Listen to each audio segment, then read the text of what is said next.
je vais laisser la parole maintenant aux candidats. Donc Georgie ou Grégory?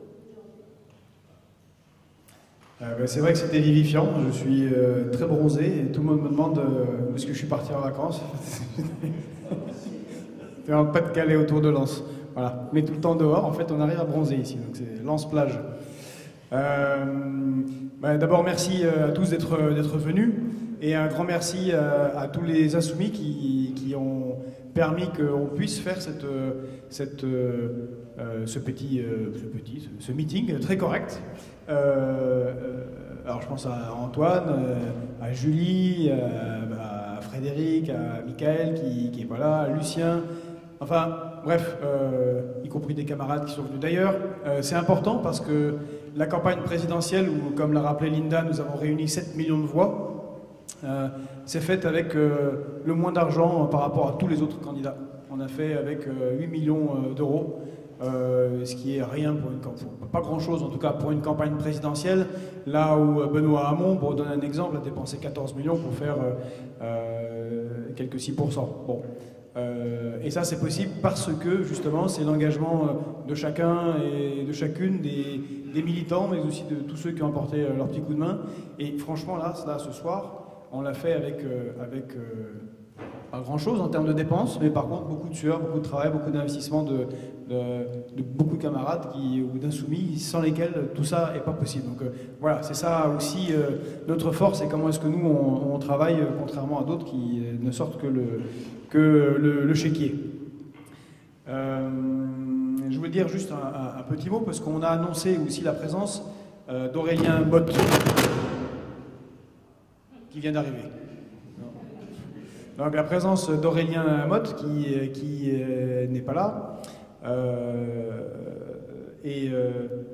Oh pardon, avant Aurélien Motte, j'oubliais cette salle aussi, on l'a obtenue grâce au maire de Los Angeles qui nous l'a prêtée gratuitement. On le remercie parce qu'on a mis beaucoup de temps à trouver une salle. En fait, étonnamment, c'était comme s'il y avait un contrôle sanitaire et pompier sur toutes les salles de la circonscription, parce que partout, c'était impossible d'avoir une salle. Bon, d'autres ont réussi à faire des meetings avec l'ancien Premier ministre, Cahuzac, à Lens. Nous, bon, cette salle n'était pas disponible, pour une raison qui nous échappe jusqu'à maintenant. En tout cas, merci à ce maire qui a fait ce geste démocratique pour nous permettre de faire ce meeting, malgré tout, avant le premier tour. Donc, Aurélien Motte. Qui est Aurélien Motte et pourquoi est-ce qu'on voulait le faire venir? Et bien, Aurélien Motte, c'est un ami, c'est le candidat de la France insoumise dans la 3e circonscription du Nord. Alors voilà, je suis comme certains le rappellent systématiquement, pas toujours chez les ennemis, parachuté, puisque je ne suis pas de la circonscription, comme bien d'autres candidats d'ailleurs. Bon, c'est une élection législative nationale où on va voter des lois nationales à l'Assemblée nationale. Mais bon, en dehors de ça, au début je devais être candidat dans la 3e circonscription du Nord, mais nous avons une pratique justement populaire qui est de privilégier les candidats syndicalistes et ouvriers quand ils se présentent, même s'il y avait déjà un candidat et même s'il est à la direction de la France Insoumise, ce qui était mon cas. Or, c'était Aurélien Motte, syndicaliste qui, lui, a mené la lutte des Sambremeuses. Peut-être vous avez entendu cette entreprise de métallurgie qui a été fermée, encore une qui a été fermée. Il l'a menée pendant 18 mois, cette lutte, qui a mis 271 salariés au chômage, 450 autres au chômage indirect, donc avec leur famille. Moins de 20% ont retrouvé du travail depuis. Comme vous le savez, pour d'autres entreprises, c'était 33 divorces. Il y a eu 32 tentatives de suicide, voilà, parce que c'est une terre aussi qui est très difficile, et quand on tombe au chômage, ben chacun le sait, c'est pour longtemps, malheureusement. Une entreprise qui fonctionnait très très bien, puisqu'elle avait un carnet de commande jusqu'en 2030 et qui n'a été soutenue par personne et tuée par Macron, à l'époque qui était ministre de l'économie. Donc il souhaitait quand même qu'on dise ça, parce qu'il n'était pas là, et qu'il souhaitait montrer que ces luttes qui semblent locales, parce que quand on est à côté de Maubeuge et qu'on perd son travail, on a l'impression qu'on perd juste parce qu'on est local. D'autres perdent du travail ou n'arrivent pas à en avoir en étant à Los Angeles ou à Avion ou à Lens. mais en fait, ce sont des problèmes nationaux. Et c'est pour ça que cette campagne est nationale et que nous portons un programme unifié, c'est-à-dire que dans la 12e circonscription du Pas-de-Calais, eh ben, ça sera le même programme que dans la 3e, que dans la 11e, que dans la 9e du Gers ou la 3e du Var. Voilà, contrairement à beaucoup d'autres candidats, en particulier ceux de En Marche, qui eux, venant d'à peu près tous les horizons du Levant et du Ponant, de la gauche à droite, de Alain jusqu'à Robert Hue, défendre un programme qui n'a même pas été présenté, ce qui est assez tragique en termes de démocratie. Voilà, donc quelques mots pour Aurélien. Comme les journalistes ne sont pas venus malgré qu'on leur ait proposé de multiples fois de venir, on a un super système, c'est que nous on fait comme Jean-Luc Mélenchon et comme la France Insoumise, c'est qu'on diffuse en ce moment en streaming, donc ça se trouve en fait ça sera plus vu que si c'est diffusé sur France 3 Nord, et ça sera diffusé sur la France Insoumise après, ce qui touche beaucoup de monde, donc on sera vu ailleurs que ici à Los Angeles par ceux qui y sont venus. Alors je vais parler maintenant, j'ai entamé un peu, j'ai parlé d'Aurélien, je vais parler de la 3e circonscription et de ma candidature avec Linda Guébas en suppléante. Comme vous le savez pour certains, d'autres ne le savent pas, j'ai été porte-parole de Jean-Luc Mélenchon pour les questions internationales et de défense. J'ai bien choisi, après m'être désisté pour Aurélien Botte, de venir ici, parce qu'il y avait aussi une demande, que j'étais soutenu par des camarades lensois, et parce que c'est une décision nationale de la direction de la France Insoumise d'envoyer aussi les dirigeants sur les territoires difficiles pour montrer que nous pouvons y mener une lutte de manière globale, parce que les problèmes, encore une fois, locaux sont surtout internationaux. Et pourquoi est-ce qu'ils sont en fait internationaux? Eh bien c'est parce que nous sommes tous actuellement sous les traités de libre-échange, aussi bien internationaux que ceux signés par l'Union, dans le cadre de l'Union européenne. Je pense au traité de Maastricht qui a été imposé, au traité de Lisbonne, qui a été imposé au peuple après que celui-ci ait voté non au traité constitutionnel européen, et ici particulièrement massivement contre. Il a été imposé donc sans redemander rien au peuple par décision du Parlement. Donc ceux qui maintenant, pour une bonne partie, rejoignent En Marche, à l'époque ils étaient encore au PS et chez les Républicains, mais ils s'unissaient déjà pour aller contre la décision populaire et faire appliquer le traité de Lisbonne. Alors pour rappel, pourquoi est-ce que c'est important et pourquoi est-ce que ça nous concerne tous, où que nous soyons en France et en Navarre, de Dunkerque à Ajaccio. C'est que sous l'Union européenne, nous subissons les critères de convergence qui imposent à tous ceux qui sont élus, quels qu'ils soient, quelles que soient les promesses qu'ils font, s'ils acceptent de rester dans le cadre des traités, ils doivent appliquer les critères de convergence. Et tous les candidats s'y sont engagés, sauf les nôtres, sauf Jean-Luc Mélenchon. À savoir l'imposition de 3%, d'un maximum de dépassement de 3% du PIB des dépenses publiques par an, d'un maximum de 60% du PIB de la dette publique. C'est aussi tous les two-pack, les six-pack, et c'est aussi le TSCG, le traité budgétaire européen, imposé, qui n'a pas été renégocié par François Hollande comme il l'avait promis dans l'une de ses 60 propositions, et qui impose que tous les ans, le budget de la France est transmis à l'Union européenne, à la Commission européenne, qui elle décide si le budget français est bon ou pas bon, et puis qui renvoie la copie au cas où il n'est pas bon, c'est-à-dire où n'est pas fait ce qui est exigé par l'Union européenne et par tous ceux qui se tournent autour de Macron, qui est le remboursement de la dette comme activité unique des gouvernants en appliquant une politique d'austérité qui consiste à casser tout ce qui existe, le code du travail, le droit social, réduire les dépenses publiques. Vous en connaissez tous les conséquences. C'est les transports qui fonctionnent moins bien, c'est les licenciements à la SNCF, ce sont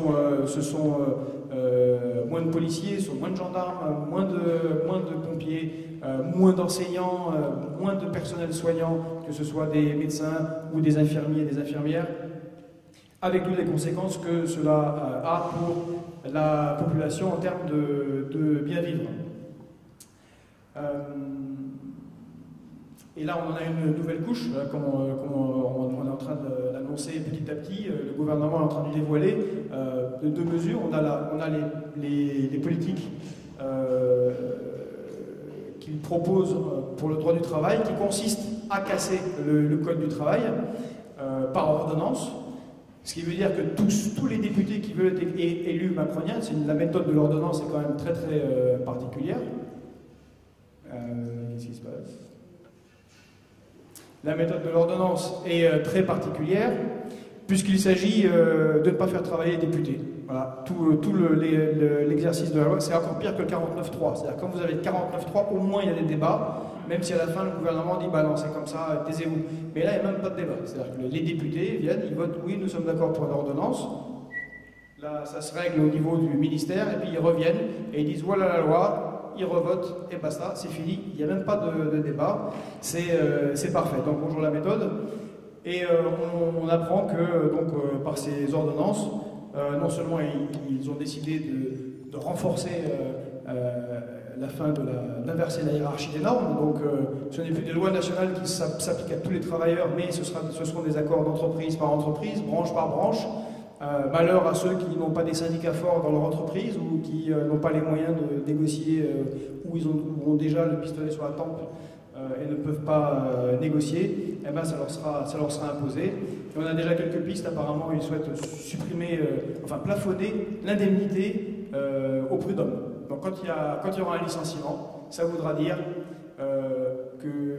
ça veut dire que ça supprime le CDI concrètement, puisque le patron saura, même s'il veut faire un licenciement abusif, il pourra le faire, il saura, ça lui coûtera tant au maximum par salarié, et basta, et il pourra le faire. C'est une tragédie. On ne va pas passer sur toutes les mesures que peut-être tu t'en reparleras, Grégory, mais bon, voilà.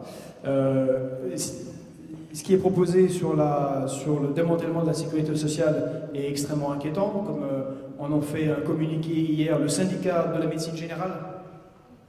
Alors qu'est-ce qu'on entend ? Eh ben, apparemment, c'est démanteler la sécurité sociale pour tous au profit des assureurs privés. Un peu le plan qu'avait déjà Fillon, qui lui était soutenu par AXA, qui lui donnait de l'argent avant d'être même candidat pour préparer ce genre de réforme. Il ne faut pas s'inquiéter, il ne faut pas s'étonner pourquoi est-ce qu'autant de républicains rejoignent En Marche. C'est l'industrie, c'est le soutien aux industries pharmaceutiques. D'ailleurs, Agnès Buzyn, la ministre la nouvelle ministre de la Santé, est plus que complaisante avec les industries pharmaceutiques. On rappellera ce que ça veut dire. Ça peut être des incidents sanitaires comme celui avec le Mediator, qui a fait tant de victimes, parce qu'on ne contrôlait plus vraiment les médicaments. On rappellera que le mandataire financier pendant la campagne présidentielle de Macron, c'était un certain Jacques Mourad. Ils l'ont enlevé en catastrophe parce que ce Jacques Mourad, il s'avère qu'il était encore mandataire social de l'entreprise Servier. Voilà. Donc la multinationale qui produit des médicaments.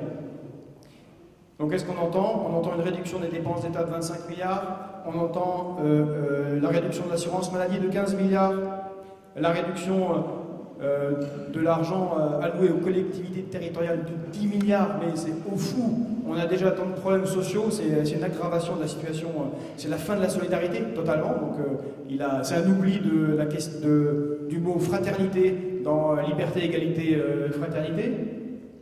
C'est également remplacer les cotisations salariales qui existent actuellement et qui sont gérées en partie par les syndicats et qui sont dédiées à la protection sociale. Et bien ça sera remplacé par une hausse de la CSG, donc l'impôt sur la cotisation sociale généralisée, Ce qui fait que Macron, directement, si par malheur il avait une majorité, pourra réduire les allocations au chômage ou les dépenses de santé par pur décret, point, sans qu'il y ait de discussion avec les partenaires sociaux. Voilà le programme que nous préconise Macron et contre lequel nous souhaitons résister. Et tout ça encore, je le répète à nouveau, ils vont imposer toutes ces dépenses parce qu'ils le justifient en disant que c'est pour payer la dette. Cette dette qui ne fait que s'accumuler, Maintenant, le premier budget de dépenses de l'État, ce n'est même plus l'éducation nationale, ça y est, il est passé, c'est le budget du remboursement, du paiement des intérêts de la dette. Donc l'argent que touchent déjà des gens qui sont milliardaires, millionnaires, des marchés financiers, alors même que la dette elle-même n'est pas remboursée. 60 milliards par an. Vous imaginez ce qu'on pourrait faire avec ça, pour la simple raison que l'on n'emprunte pas à la Banque centrale. On est obligé d'emprunter par les lois que l'on s'est forgées nous-mêmes sous Pompidou et aggravées par les statuts de la Banque centrale européenne. On est obligé d'emprunter sur les marchés financiers à taux usurier. Et on emprunte à des banques qui, eux, reçoivent à taux zéro de l'argent produit par la Banque centrale européenne. C'est un vol pur et simple du peuple qui est organisé au travers des banques, qui de toute façon, comme l'a dénoncé Jean-Luc Mélenchon et comme on a fait la manifestation à Lens la semaine dernière, prennent cet argent et le mettent dans des paradis fiscaux comme la Société Générale, puisque les lois, en gros, les y autorisent. À faire non pas de la fraude fiscale, ni de l'évasion fiscale, mais de l'optimisation fiscale. Voilà, ça s'appelle comme ça, l'optimisation fiscale. Bon, visiblement, les peuples sont contre. Hein. On a eu plusieurs référendums qui ont été votés aux Pays-Bas contre ça. Un référendum en Irlande, un référendum en France en 2005, et puis surtout cet énorme, extraordinaire référendum en Grèce du 5 juillet 2015, où malgré un petit peuple déjà durement atteint socialement et économiquement, malgré l'attaque et les menaces que lui faisait la Troïka, a voté par 62% en disant non, on refuse ça. Malheureusement, Tsipras a trahi ce souhait populaire, et on voit bien ce qui se passe. Il a signé le mémorandum, donc c'est l'application bête et imbécile de ce que veut l'Union européenne, le paiement de la dette. La dette, depuis, n'a pas été payée, elle a fait que prendre beaucoup, le pourcentage m'échappe, mais en tout cas elle a pris énormément depuis en Grèce, et pour ce faire, ils vendent les aéroports, les ports, les hôpitaux, les gens quand ils vont se soigner à l'hôpital doivent amener leur coton, parfois leurs seringues, les médicaments sont de moins en moins accessibles, la mortalité infantile augmente, la mortalité des personnes âgées augmente, les cancers augmentent, voilà, ils sont prêts à détruire tout un peuple juste pour avoir un remboursement d'une dette qui n'est jamais remboursée. Ça s'appelle l'africanisation d'une société. C'est comme ça que les pays occidentaux ont de manière impérialiste dominé tous les pays d'Afrique en leur imposant une dette qui ne se rembourse jamais et qui justifie à l'infini des réformes structurelles imposées par le FMI. Et c'est ce qui se passe actuellement. Alors c'est pas le FMI, c'est l'Union européenne. On nous impose des réformes structurelles. C'est ça. C'est la réduction des dépenses d'école, c'est la réduction des dépenses de santé, c'est la réduction des transports, la réduction. Nous, on rappelle qu'il y a un moyen très simple, qui demande un immense courage politique et que nous souhaitons incarner, qui est de récuser la dette. Et on rappelle encore ici que c'est possible. Ce n'est pas juste une question économique compliquée, qu'on pourrait expliquer longuement comment faire. C'est un rappel historique. La France l'a toujours fait, et tous les grands dirigeants de la France l'ont fait. Que de Philippe le Bel à Charles de Gaulle, en passant par Robespierre, Poincaré, Colbert, Sully, Henri IV, Sully avec Henri IV, Mazarin, ils ont à un moment, d'une manière ou d'une autre, récusé la dette pour pouvoir faire la politique qu'ils souhaitaient, qu'elle soit bonne ou mauvaise, peu importe, mais c'était la solution. Alors Philippe le Bel, lui, a été, petite leçon d'histoire, Philippe le Bel a été extrêmement radical, puisque lui, il a carrément brûlé les Templiers. Bon, c'est pas nécessaire de passer par là, on peut faire simplement comme nous on propose, comme Sully, qui est beaucoup plus poli et sympathique, qui fait un audit de la dette. Voilà. L'audit de la dette consistant à vérifier est-ce que ces dettes sont légitimes ou pas? Et puis il est arrivé à la conclusion qu'il fallait payer 20%, 1 sur 5, et c'est ce qu'il a fait. Voilà. Et sans que le pays s'effondre, au contraire, ça a été un moment de grande prospérité dont on se souvient encore. Ceux qui à l'école en histoire l'apprennent, c'est la poule au pot du Mont Sully, et ainsi de suite. Donc voilà, nous sommes contre cette impuissance de tous les autres. Nous, on la récuse, et nous souhaitons récupérer la souveraineté populaire et la souveraineté nationale dans tous les domaines économiques, dans le domaine budgétaire et dans le domaine géostratégique, qui consiste à sortir de l'OTAN. Alors le sujet, je ne vais pas le développer de trop, ce sujet sur l'OTAN, parce que c'est pas... En fait, si, ça aussi, c'est une question internationale qui pèse sur le local. Regardez ce qui se passe en Ukraine. Je ne vais pas faire tout un topo sur l'Ukraine, ni expliquer pourquoi est-ce qu'on défend la position qu'on défend. Mais il y a une raison pour laquelle on défend, c'est que dans la volonté farouche des oligarques européens et de l'Union européenne de signer des accords de libre-échange avec l'Ukraine, il y a la volonté de faire un dumping social sans précédent en Europe. Pourquoi? Parce que l'Ukraine, c'est un très grand pays, il fait 46 millions d'habitants, et dans ce pays, le salaire minimum est à 50 € et le salaire moyen est à 100 €. On est à plus de 2 fois moins qu'en Chine, le transport en moins. Déjà, il y a des travailleurs qui travaillent à 80 centimes ukrainiens dans les usines allemandes. Déjà, il y a une pression sur le travail en Pologne de la part des salariés, des Ukrainiens dont l'économie a été ravagée, qui vont travailler en Pologne avec des Polonais qui, eux, viennent travailler en Europe par le système des travailleurs détachés.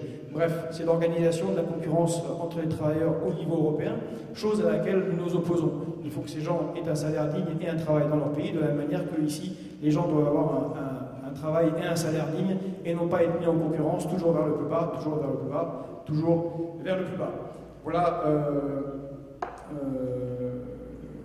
nous à quoi on s'oppose, et c'est pour ça que nous travaillons sur ce projet de plan A, plan B au niveau européen. Si nous sommes élus, nous engagerons une négociation avec l'Union européenne pour sortir de ces traités, et si nous ne pouvons pas sortir de ces traités, eh bien nous recouvrerons la souveraineté nationale qui nous permettra de mener les politiques nécessaires pour le peuple.